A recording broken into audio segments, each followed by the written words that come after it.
अंधे आदमी को अचानक आंख आ जाए तो वो बताओ सबसे पहले क्या छोड़ता है? जब उसकी आंखें नहीं थी तो वो किसके सहारे चलता था?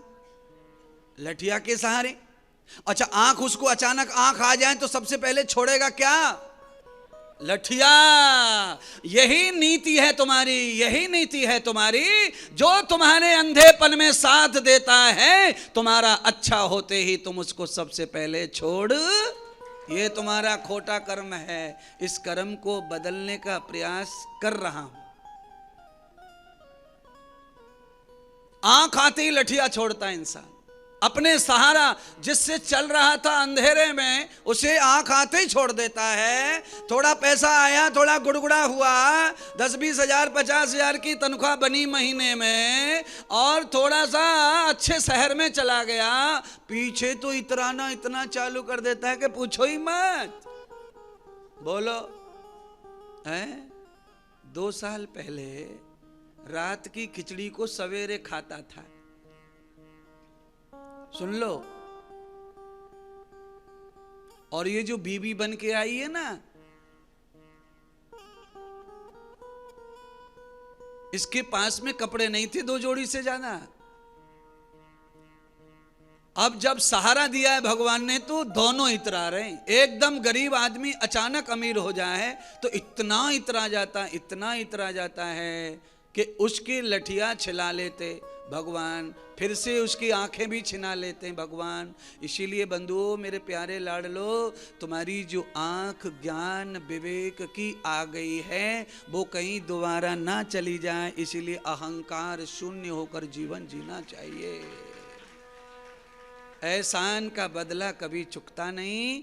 इसीलिए अंधेपन में जिस लठिया ने साथ दिया उसका एहसान मानना चाहिए और उसको तेल पिला करके कपड़े में बंद करके सजा करके रख देना चाहिए, ना कि उसे फेंकना चाहिए।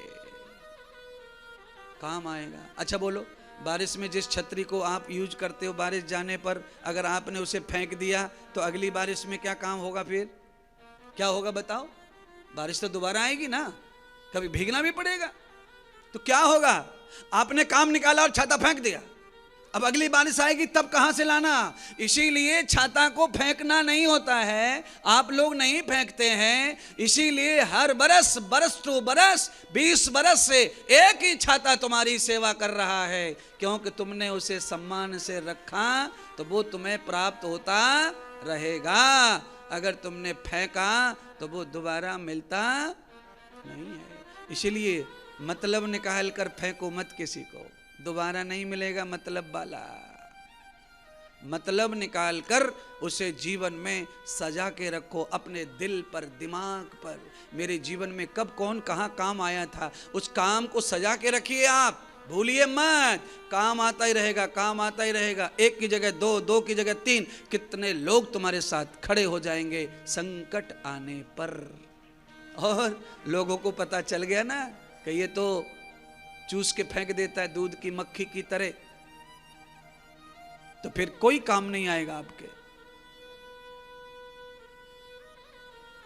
देव ऋण, ऋषि ऋण, पितृ ऋण से उऋण होने के लिए भगवान वेद व्यास जी को नारद जी ने समझाया। हे व्यास, तुमने जो सपना देखा है वो सच है, झूठा नहीं है। कलयुग आने ही वाला है, और कलयुग आएगा तो समय बदल रहा है। यही होगा, बेटी मां की नहीं सुनेगी, बेटा पिता की नहीं सुनेगा, नौकर मालिक की नहीं सुनेगा। ध्यान कर लो आप। चेला गुरु की नहीं सुनेगा, किताब में कोई अध्ययन नहीं करेगा, किताब कोई घर में नहीं रखेगा। आज देख लो, आप कितने भी घरों में चले जाओ, बच्चे पढ़ गए लिख गए पर किताब घर में नहीं है। बोलो। और पहले, ज्यादा दिन नहीं जाता, मैं कलयुग की ही बात कर रहा हूं। धीरे धीरे जैसे कलयुग बढ़ रहा है, समय जा रहा है,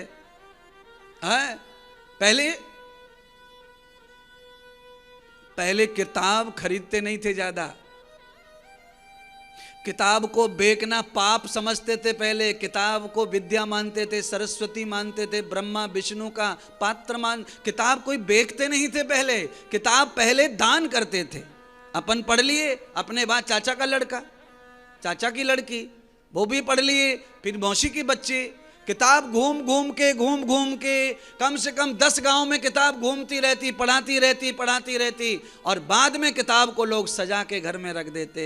ये किताब सजा के रखना और किताब को न बेचना, ये परंपरा है हमारी हिंदुओं की। पर अब हिंदुओं की परंपरा ये नहीं रह गई है, क्योंकि कलयुग का प्रभाव सबके ऊपर है। अब किताब से कोई पढ़ता ही नहीं है। मोबाइल पर एक गाना लगाओ, उसके जैसे 50, 100, 200 आ जाते हैं। एक गाना लगा दो आप, एक उस आदमी में जितना भी दुनिया में गाया होगा सारे गाने मोबाइल पे आ जाते। एक गाना गाओ और जितने गाए उसने आज तक सब आ जाते उस पे। लोगों को किताब की जरूरत ही नहीं पड़ रही है, ना ना ना ना ना ना ना ना। सुनिए, चाहे जितना डिजिटल हो जाए, चाहे जितना गूगल के ऊपर सब लोड हो जाए, पर किताब की महिमा खत्म होते ही ये सारा जगत नष्ट हो जाएगा, कुछ नहीं बचेगा यार, सब खत्म हो जाएगा। मोबाइल में आपको किताब देखनी है तो आपको बैटरी चार्ज करनी पड़ेगी बार बार, पर किताब में से अगर भजन सीखना है तो आपको कभी बिल नहीं देना है, कभी बैटरी चार्ज नहीं करनी है, उसका कोई शुल्क नहीं है। एक बार में ही किताब में जो गया दोबारा पैसा नहीं लगता। और मोबाइल में रोज पैसा खर्च होता है, 5 रुपए, 10 रुपए, 20 रुपए की बिजली मोबाइल रोज यूज करता है, जीवन भर खर्चा है। किताब का कोई खर्चा नहीं है।